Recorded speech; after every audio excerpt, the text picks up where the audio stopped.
ഡൽഹിയിൽ വരുന്നവരുടെ main അട്രാക്ഷനാണ് India gate. വഴി അറിയില്ല, ഹിന്ദി അറിയില്ല, ഒന്നും അറിയില്ല. ബട്ട് ഒറ്റ മൈൻഡ് ഞങ്ങളങ്ങനെ ഇന്ത്യ ഗേറ്റ് കാണാനിറങ്ങി. സ്റ്റേഷനകത്ത് എന്നിട്ട് യെല്ലോ ലൈൻ, ബ്ലൂ ലൈൻ ഏതൊക്കെയോ ലൈൻ ചേഞ്ച് ചെയ്തു. ട്രെയിനും ചേഞ്ച് ചെയ്തിട്ട് ഞങ്ങൾ സെൻട്രൽ സെക്രട്ടേറിയറ്റ്, അവിടെയാണ് നമ്മുടെ മെയിൻ പോയിൻറ്റ്, അവിടെ ഇറങ്ങി കേട്ടോ. സ്റ്റേഷനിൽ നിന്ന് ഇറങ്ങുമ്പോഴുള്ള എൻ്റെ മെയിൻ ടാസ്ക് എന്ന് പറയുന്നത് ടിക്കറ്റ് സ്കാൻ ചെയ്യുന്നുള്ളതാണ്. എല്ലാവരും ഇറങ്ങും, ഞാൻ അവിടെ നിൽക്കും. പിന്നെ ടിക്കറ്റ് ചേഞ്ച് ചെയ്തിട്ട് സ്കാൻ ചെയ്തിട്ട് അവസാനം ഇറങ്ങി കേട്ടോ. ഇറങ്ങുമ്പം തന്നെ നമ്മളെ കാത്ത് ഒരുപാട് റിക്ഷ പയ്യന്മാരും ഓട്ടോ പയ്യന്മാരും നിൽക്കും.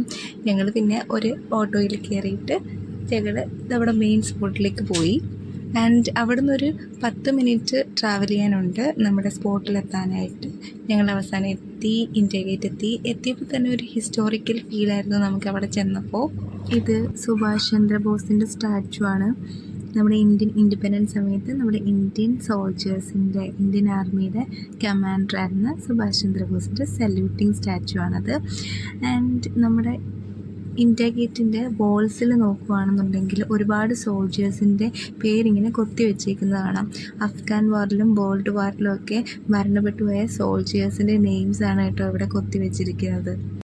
അറൗണ്ട് ഒരു 1 അവർ സ്പെൻഡ് ചെയ്തിട്ട് ഞങ്ങൾ അവിടെ നിന്ന് തിരിച്ചു. ആൻഡ് ഇന്ത്യ ഗേറ്റിൻ്റെ ഫുള്ളായിട്ടുള്ള മെയിൻ വ്യൂ കാണണമെന്നുണ്ടെങ്കിൽ നൈറ്റ് ടൈമിൽ വരണം, അടിപൊളിയാണ്. പിന്നെ കുറച്ച് വാട്ടർഫോൾസൊക്കെ ഉണ്ടായിരുന്നു, അതൊക്കെ കണ്ടു. ഒരു സ്പേസിലൂടെ ഞങ്ങൾ ഇറങ്ങിപ്പോയപ്പോഴത്തേനും അവിടെ വോൾസിലായിട്ട് ഇങ്ങനെ കുറേ പ്ലേസസിൻ്റെയൊക്കെ പിക്ചേഴ്സും കാര്യങ്ങളൊക്കെ കണ്ടു, അതൊക്കെ വായിച്ചു.